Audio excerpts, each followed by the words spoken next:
you've seen my channel, you probably know that I like monster movies.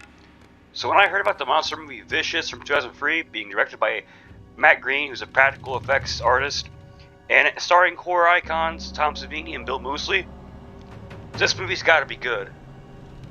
Right?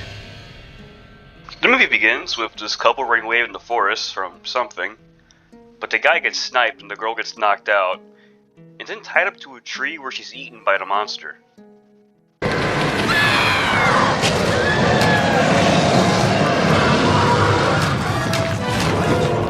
After the title credits, we cut to the military base, which looks like it was filmed in a closed school. The colonel has a chat with Wallace, who's played by Bill Moseley. Listen, there is no fucking ice cream in your fucking future. Who informs him a guy named Kane has taken their top secret project out of containment. And I'll be honest, we barely even see these guys after this. Now we meet our real main characters, Doug and Barbara, who are going on a fishing trip with Doug's bros. And Barbara doesn't approve of the boys. Come on, man. Don't take your lady to boys' night. Bros before hoes. We then cut to this couple in a convertible who crash into a tree when they see a van. Don't worry. They'll come back later. While Doug, Barbara, and the bros settle in for camp, Barbara decides to tell the story of the Jersey Devil. Now, depending on when and where you heard about the Jersey Devil, you know that he was from Burlington, New Jersey, right? He was the 13th child of a prostitute named Mrs. Leeds.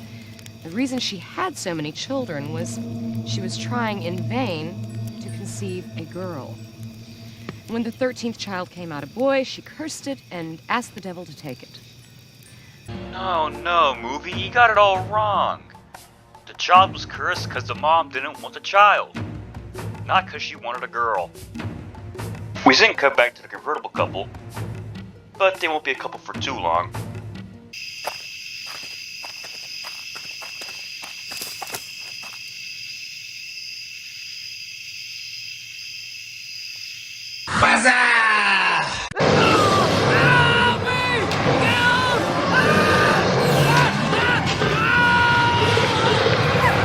The colonel sends in 2 Marines to deal with the monster and Kane, but they arrived into the forest in a civilian plane? Did they really not have a cool commando way of getting to the forest? We then cut to the farmer from back at the barnyard. He's going on a fishing trip, and yeah, they show all of it. They even show him getting out of his car to open a gate and then getting back in his car. They really ran out of ideas of how to get the movie's runtime up, huh? Anyway, after following this guy for 5 minutes, he gets eaten by the monster, Evil Dead style.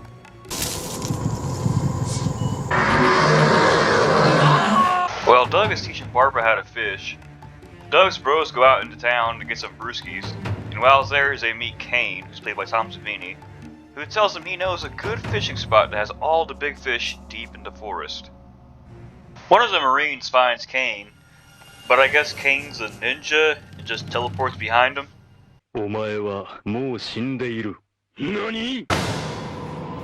Okay, for this scene, did they really have to make it all quick cuts and close-up shots? While fishing, Doug's bros hear something in the forest, and it turns out to be Convertible Girl. Soon after that, one of them gets shot, and the surviving bro and Convertible Girl get trapped by Kane, who uses them as bait for the monster. What are you doing? Ringing the dinner bell. We then cut to the other Marine getting chased by the monster, and now we finally get a good look at it too.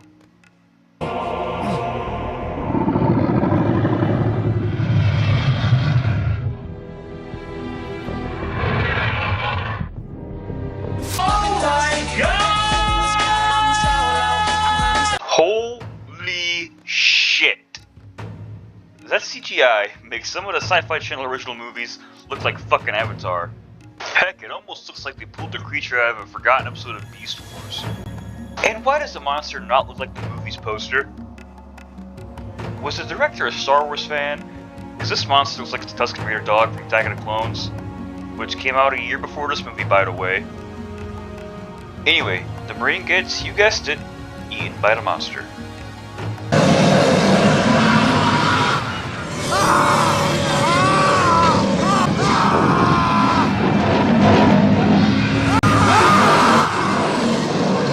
The next morning, Doug and Barbara go looking for the bros, and they run into Kane, who points them in the direction of his trap.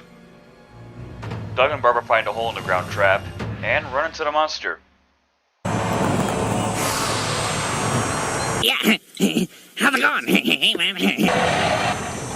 Oh, shit! Couldn't they just leave the way they came, instead of jumping off the hill? We now cut to the best scene in the whole movie.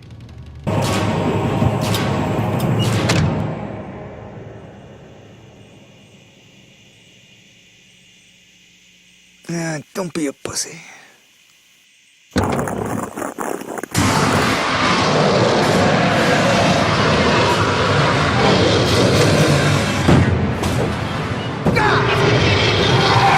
Don't bite the hand that feeds you! This truly is cinema. While evading the monster, Doug and Barbara run into a convertible girl who's still alive? Later that night, they run into Kane, who shoots convertible girl point blank in the head. Boom! Headshot! Yeah, she ain't coming back from that. While Doug and Kane are fighting, Doug slashes Kane with a knife, which lures the monster to eat him, because it's attracted to blood, so it gets Kane. And while Kane's getting munched on, Doug and Barbara steal his van. During the chase, they crash into a lake, trapping themselves in the van. But uh-oh, the van's got a bomb in it. So Doug gets the idea to cut himself, so when the monster breaks in, it dies in the explosion, and they escape just in the nick of time.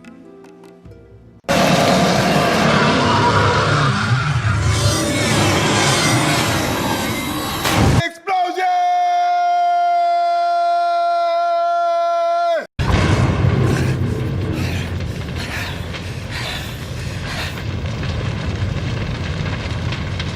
The movie ends with the Colonel and Walls discussing the weapon was a success.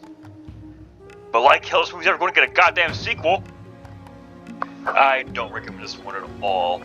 And while it's certainly not the worst I've ever seen, it's far from the best. Honestly, part of what makes it so infuriating to me is knowing this movie was made by special effects artists, and it's weird to have decent looking practical effects, but just god-awful CGI.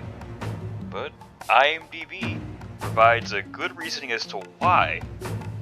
After reading this, I don't think the movie would have been as obscure as now if it had the full animatronic monster. Sure, it still would have been obscure, but maybe it would have been remembered a little more fondly, or remembered at all. But to me, I don't think it would have saved the movie, as it's full of cliches, crappy kills, and uninteresting characters that make vicious one you don't want to seek out. So overall, I say skip it.